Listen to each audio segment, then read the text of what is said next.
एक स्वस्थ व्यक्ति के शरीर का तापमान कितना होता है? एक स्वस्थ व्यक्ति के शरीर का तापमान कितना होता है?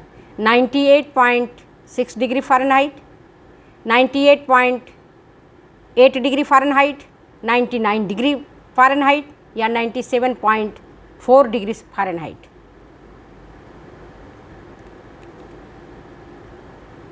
फिर से सुन लो, एक स्वस्थ व्यक्ति के शरीर का तापमान कितना होता है? 98.6 डिग्री फ़ारेनहाइट, 98.8 डिग्री फ़ारेनहाइट या 99 डिग्री फ़ारेनहाइट अथवा 97.8 डिग्री फ़ारेनहाइट? सही उत्तर क्या है? पहले वीडियो में भी मैंने पढ़ाया था 98.6 डिग्री फ़ारेनहाइट एग्जैक्ट होता है। कई जगहों में आपको 98.4 डिग्री फ़ारेनहाइट बताया जाता है। ठीक है, 98.4 डिग्री फ़ारेनहाइट और एग्जैक्ट होता है 98.6 डिग्री फ़ारेनहाइट। अगर दोनों में हो तो कन्फ्यूजन है, और इस कन्फ्यूजन में 98.6 डिग्री फ़ारेनहाइट को ही आप करेक्ट करना। ठीक है, इस तापमान से अगर बॉडी का तापमान अधिक हो जाए तो समझ लो कि बुखार है, अन्यथा बुखार नहीं है। और आपको बता दूं कि बुखार कोई बीमारी नहीं है, बुखार किसी तरह की कोई बीमारी नहीं है। यह कई कारणों से होता है, जैसे वायरस के कारण, बैक्टीरिया के कारण, पैरासाइट के कारण, इनके कारण बुखार हो जाता है। नेक्स्ट क्वेश्चन आपके पास है कि बुखार की स्थिति में आधारीय चयापचय दर BMR बेसल मेटाबॉलिक रेट,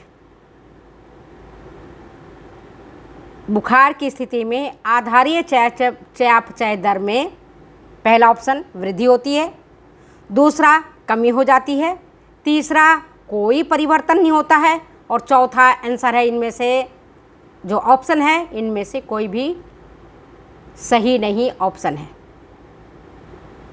सही उत्तर क्या होगा? सही उत्तर है बुखार की स्थिति में BMR बढ़ जाता है। BMR बढ़ जाता है, आधारीय चयापचय दर में वृद्धि हो जाती है। ये मैंने आपको डिटेल्स में पढ़ाया है। नेक्स्ट क्वेश्चन आपके पास है, अगर 1 डिग्री फ़ारेनहाइट शरीर का तापमान बढ़ता है तो आधारीय चयापचय दर में कितना प्रतिशत की वृद्धि होती है?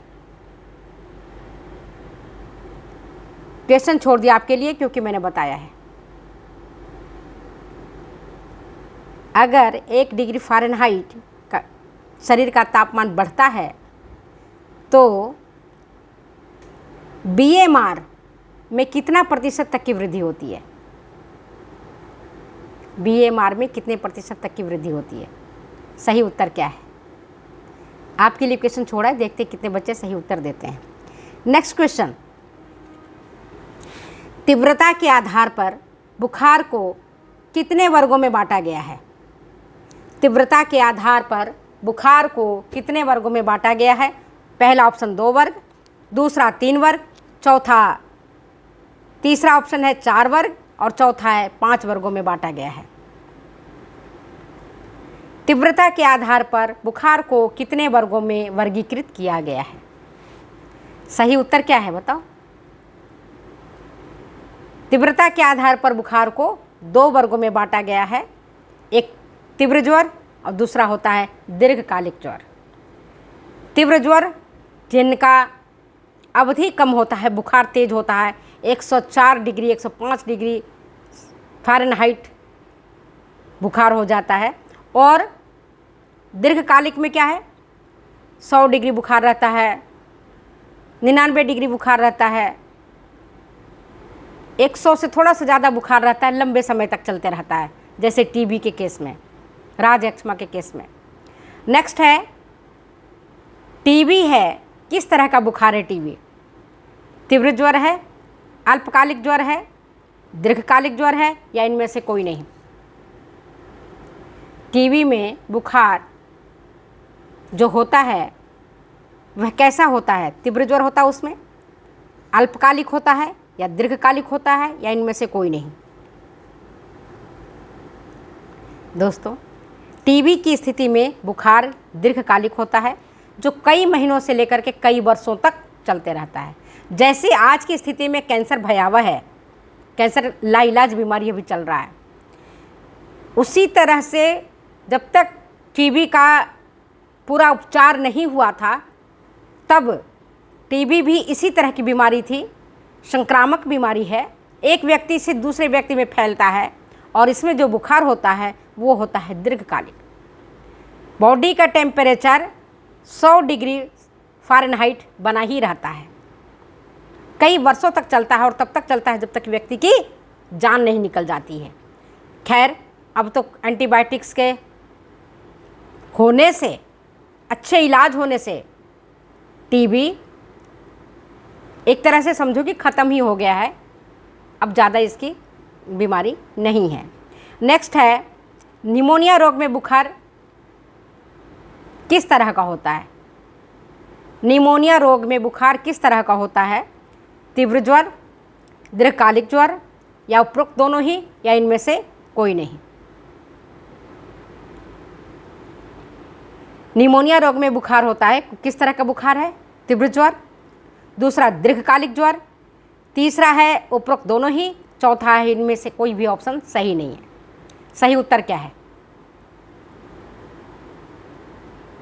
सही उत्तर है तीव्र ज्वर होता है। जब निमोनिया होता है तो शरीर का जो तापमान है, रोगी व्यक्ति का तापमान निमोनिया की स्थिति में 103 डिग्री फ़ारेनहाइट से लेकर के 104, 105 डिग्री फ़ारेनहाइट हो जाता है। शरीर भट्ठी की तरह तपने लगता है।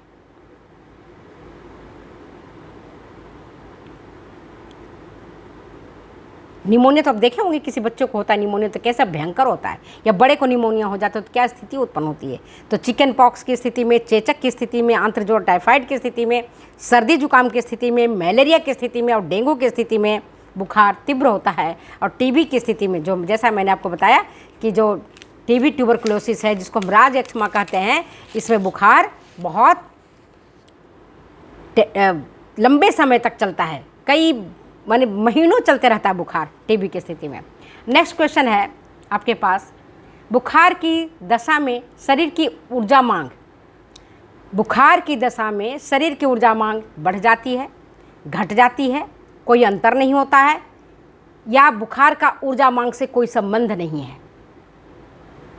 फिर से क्वेश्चन सुनो, बुखार की दशा में शरीर की ऊर्जा मांग बढ़ जाती है, पहला ऑप्शन, दूसरा घट जाती है, तीसरा कोई अंतर नहीं होता है और चौथा ऑप्शन है बुखार का ऊर्जा मांग से कोई संबंध नहीं रहता है। सही उत्तर क्या है बताओ?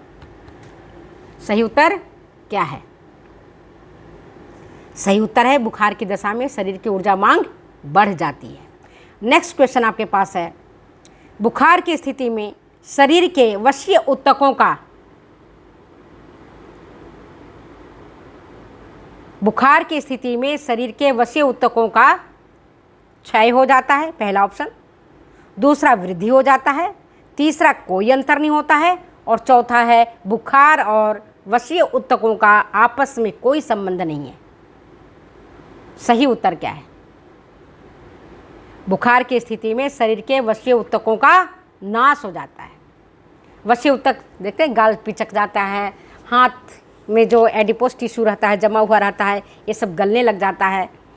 तो जब व्यक्ति बुखार से उठता है तो बहुत कमज़ोर हो जाता है, मांसपेशियाँ उसकी गल जाती हैं, क्योंकि ऊर्जा जो है देने के लिए लीवर में ग्लाइकोजन ख़त्म हो जाता है ना। और जब ग्लाइकोजन ख़त्म हो जाता है तो एडिपोस टिश्यू उस स्थिति में ऊर्जा देने का काम करने लगता है, और जब एडिपोस टिश्यू ऊर्जा देने का काम करता है तो धीरे धीरे उन पेशियों का क्षय हो जाता है। ठीक है, नेक्स्ट क्वेश्चन देखो, अब इसी कारण व्यक्ति निर्बल और कमज़ोर हो जाता है। नहीं देखते हो कि बुखार जब होता है तो आप एहसास करते हैं, देखते हैं कि व्यक्ति बहुत कमज़ोर हो जाता है। नेक्स्ट क्या है? नेक्स्ट क्वेश्चन आपके पास 10वां क्वेश्चन टीजीटी के बच्चों के लिए बहुत ही इंपॉर्टेंट है। बुखार की दशा में प्रोटीन का चयापचय, बुखार की दशा में प्रोटीन का चयापचय कम होता है, बढ़ जाता है, या कोई अंतर नहीं होता है, या बुखार की दशा में प्रोटीन का कोई संबंध नहीं होता है। बुखार और प्रोटीन के चयापचय दर में आपस में कोई रिलेशन है ही नहीं। सही उत्तर क्या है? बोलो। छोड़ दें क्वेश्चन को, पढ़ाया हुआ है। पहले मैंने बुखार पर 3 दिन 3 टॉपिक लिया है और खूब अच्छे से थ्योरी पढ़ाया, उसके बाद मैं इससे संबंधित क्वेश्चन पूछ रही हूँ। तो पार्ट 1 में आज मैंने आपको 10 इंपॉर्टेंट क्वेश्चंस पूछा है और उसका आंसर भी बताया है। केवल 1-2 क्वेश्चंस हैं जिसको मैंने छोड़ा हुआ आपके लिए। देखते हैं कितने बच्चे सही करते हैं। आप कहते तो मैडम टीजीटी के लिए पढ़ा दीजिए, कोई बच्चे लिखते पीजीटी के क्वेश्चन करा दीजिए, कोई कहते मैडम टेट का क्वेश्चन करा दीजिए। मैडम तो क्वेश्चन करा देती हैं, लेकिन आप क्वेश्चन ध्यान से करोगे तो ही बेटा सफल होगे। और लाइक करना, कमेंट करना भूलना मत। आप भूल जाते हो कमेंट करना। ठीक है, ओके, बाय, फिर मिलते हैं नेक्स्ट